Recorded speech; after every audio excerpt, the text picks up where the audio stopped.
Gold's taking a serious hit, with $2,600 now locked in as the bear's next big target. What's fueling this major price drop, and how long could this selling streak keep up?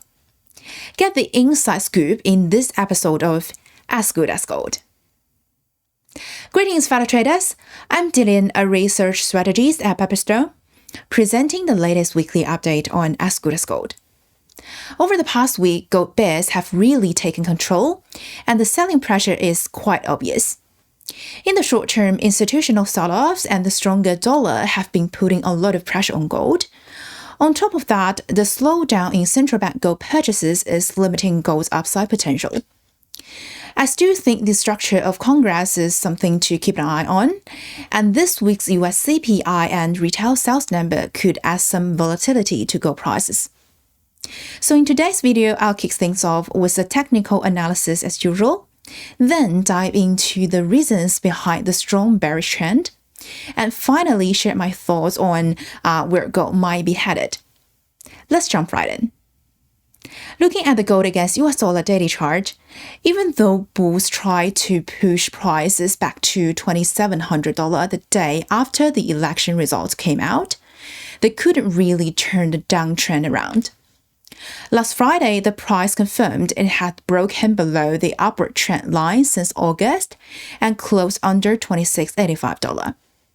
This level is a key spot because it's the 23.6% Fibonacci retracement from the August uptrend, plus it's also the September local high, making it a crucial battleground for bulls and bears. This week, the bears pushed gold down by 2.4% in just one day, and it even dropped below the 50-day moving average. Well, all signs point to the fact that we might have to say goodbye to $2,700 for a while, at least until the buyers can reclaim $26.85. The 50-day moving average above is also a strong resistance. And for the bears, $2,600 doesn't seem too far off. I'm actually feeling more concerned about gold now compared to last week, when I thought it could still consolidate in an elevated range. What really changed my outlook was the increased sell-off by large institutions. Since November, the world's largest gold ETF, SPDR, has been steadily reducing its gold holdings, and after the election, the pace has picked up.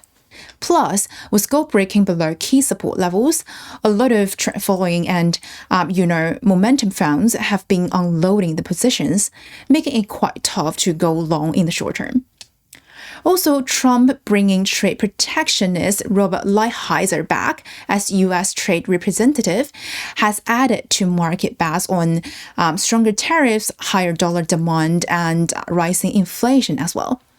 Risk markets are booming, with the dollar index bouncing back above 105.5 this morning, and now there's a growing chance that the Fed will hold off on rate cuts in December.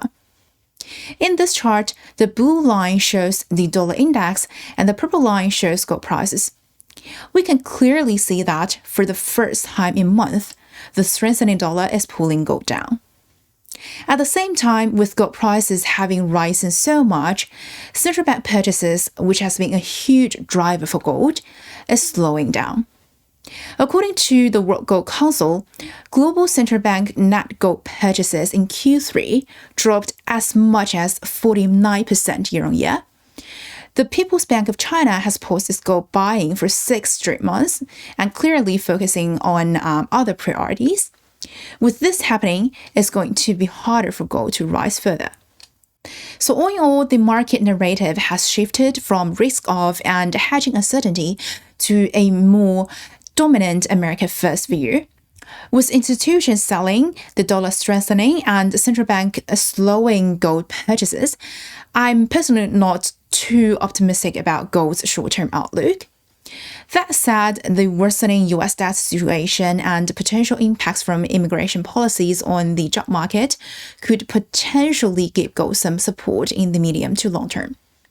For now, while the Republicans are likely to win the House, which makes these policy plans more likely to happen, I would say it's still quite a risk until the results are finalized.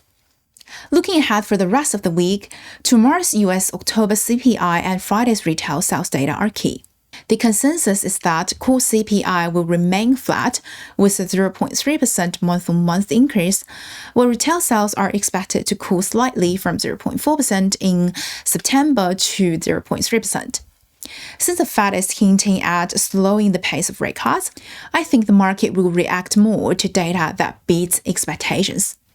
If inflation and retail sales both come in stronger than expected, the dollar index could test 106, continuing to put pressure on gold. If the data comes in as expected or even slightly weaker, we'll need to watch how gold reacts around the 50-day moving average.